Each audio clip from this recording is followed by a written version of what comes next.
Up, a former U.S. president has been indicted.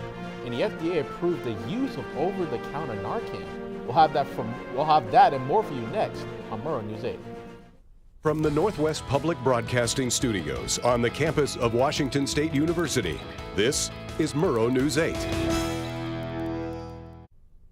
Good evening, I'm Danny Flynn. And I'm Carrington Kincaid. Welcome to Murrow News 8.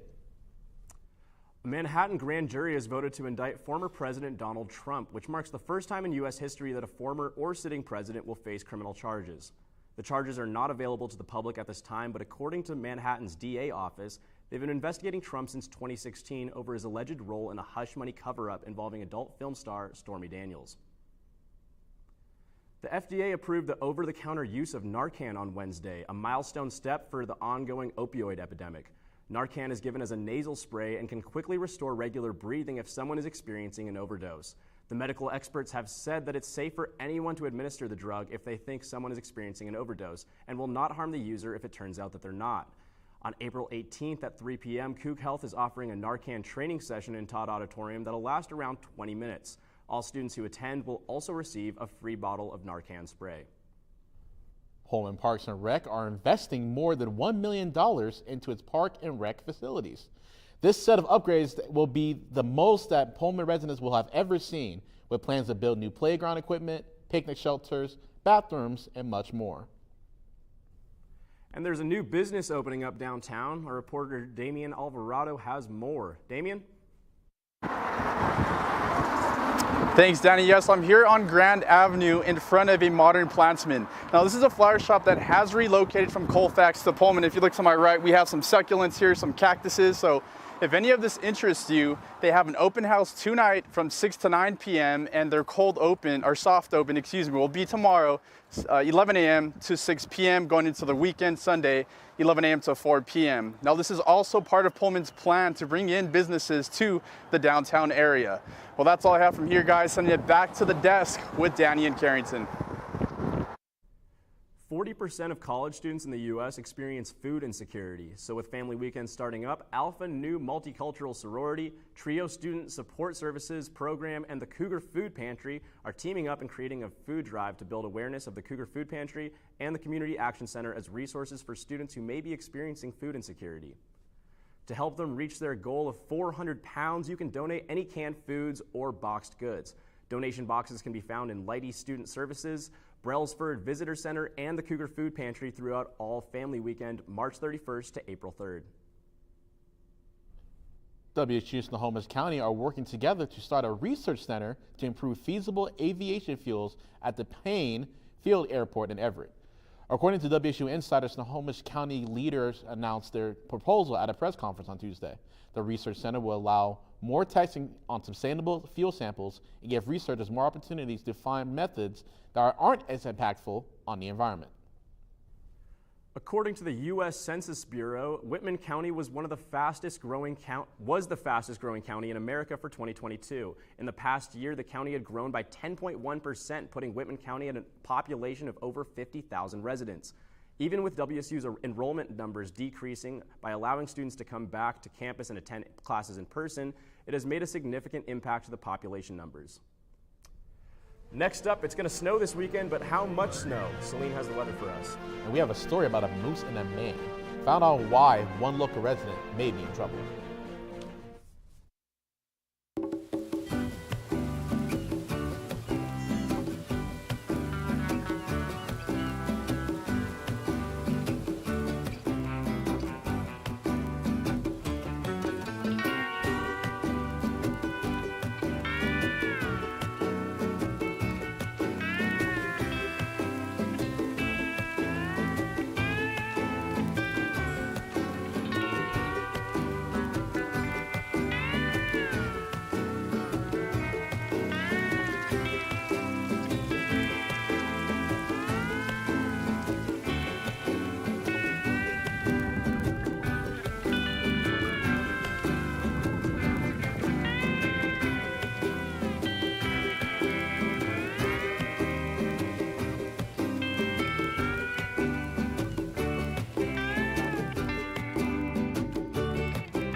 Bowie Goa is being charged with 2 poaching felonies in Latah County 2nd District Court for allegedly poaching a bull moose near Potlatch.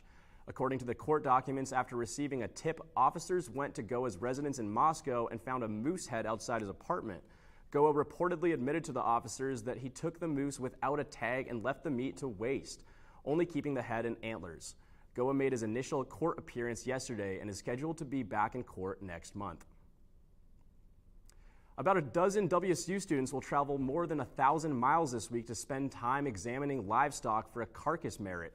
According to WSU Insider, this is the first judging team that WSU has had since the early 1970s. The contest will involve students evaluating cuts of different meat products and even eyeballing how much fat is on one cut of meat. Oh, goodness. With as cold and slick it's been since winter ended, I heard we might be getting even more snow this weekend, and we're already in spring. So, hey, Celine, what's going on with the weather and what is it going to look like? Yeah, absolutely, Carrington. It might be spring, but that doesn't mean Pullman's acting like it. So as you can see here, that's not too warm for spring. But you know what? It's not totally terrible because take a look at our sunset. That's pretty good if you ask me, considering how beautiful the sunsets have been lately. And going into tomorrow, it's not going to be too different. It's going to be just about the same. We're going to have about a 37 low and a 52 high, I believe. And it's going to be a little bit windier than it is today tomorrow, because tomorrow we're going to have some southwest winds of around 16. So that's not too great, but it's not the worst. We're going to go into our next map and show you what our beautiful state of Washington is going to look like. So as you can see, in Olympia and Seattle, it is going to be a little bit warmer. It's gorgeous as always in Seattle compared to Pullman. And then going over to Yakima, moving out of the way here into Tri-Cities, it's not the most pleasant, but it's going to get a little bit warmer as we go into the week. And then just going to take a second off screen here to show you Pullman and Spokane. So Pullman and Spokane, not too great, but it's still looking pretty good considering we are going into April soon. And then going to take a look at our next map for you here. So pulling this guy up, as you can see, it is cloudy, rain, cloudy, and more cloudy. And I do want to let you guys know who have some plans Saturday around 11. It is going to be a bit snowy for just 1 hour. So it's not too bad considering it's only an hour, but it is important to know if you have any plans, if you're traveling on the road, if you're going to the game later in the evening, it should be dry for you. So sending it back to you guys in the studio. Excitement's bubbling all around the state for Mariners opening day. We've got some local fans here telling you guys what they're excited for. Brinkley has more sports updates for us coming up next.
Opening day is finally here, baseball fans. The Mariners have their starting lineup with a major change from last year.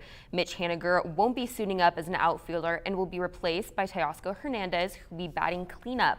Leading off will be Rookie of the Year Julio Rodriguez. All-Star first baseman Ty France is batting third, and Jared Kelenic will be starting in left field and batting seventh.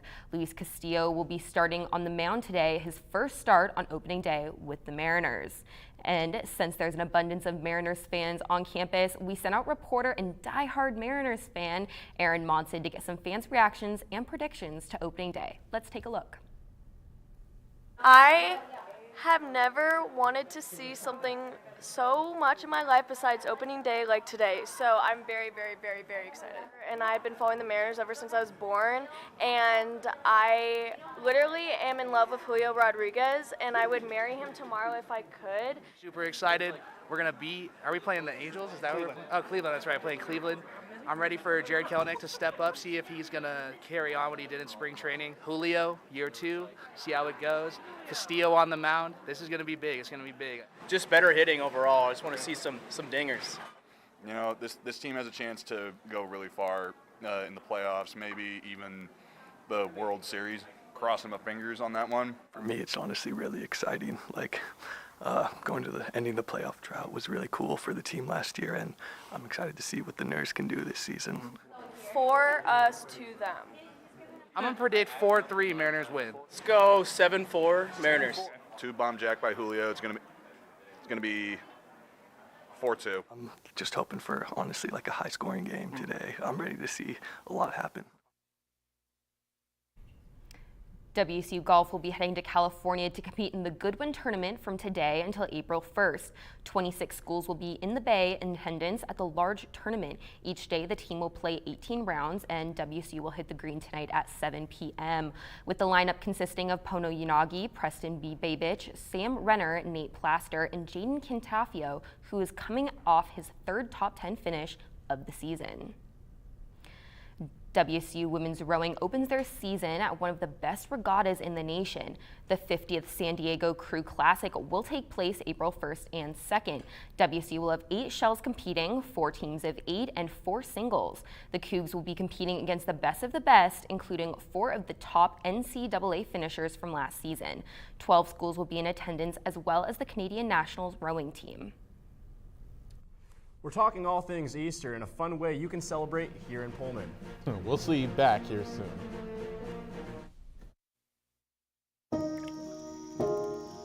This is the story of a boy who didn't talk for a long time.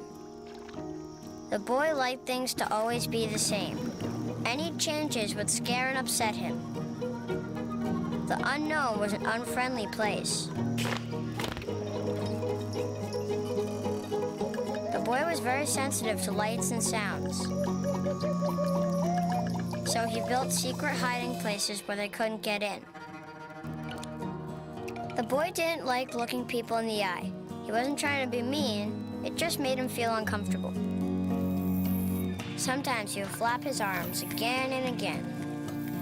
One day I found out I have something called autism. My family got me help. Slowly, I found my voice and learned all the ways I could live with it better. Early intervention can make a lifetime of difference. Learn the signs at autismspeaks.org. Need Easter plans? Krugel Park has a free Easter egg hunt on April 8th at 10 a.m. We can't guarantee the weather will be nice, but we can almost guarantee a good time. You guys got any Easter plans? I don't know if I have any Easter plans, but that sounds pretty fun. Free candy. Hopefully it won't rain in the park. Actually, if it's raining cats and dogs, y'all be going there to find some dang egg? Y'all really doing that? Maybe if the candy's really good, it'll be worth it. I personally love Easter. I'm so excited to go on an Easter egg hunt, whether it's in the park or, maybe with some friends at home. Yeah. Who knows? I do know I won't be wearing heels. One thing I've learned is that rainy weather and heels on Easter do not mix whatsoever. Yeah, it is also the Lord's Day, so heels on the Lord's Day, hot take. But take a hint, don't be doing that stuff. Don't be doing that. Danny's gonna be out here wearing full pants, fully covered, okay? All right, well, thanks for watching, everyone. If you missed anything in this or any of our previous newscasts, you can always watch us on our YouTube channel. Have a great night.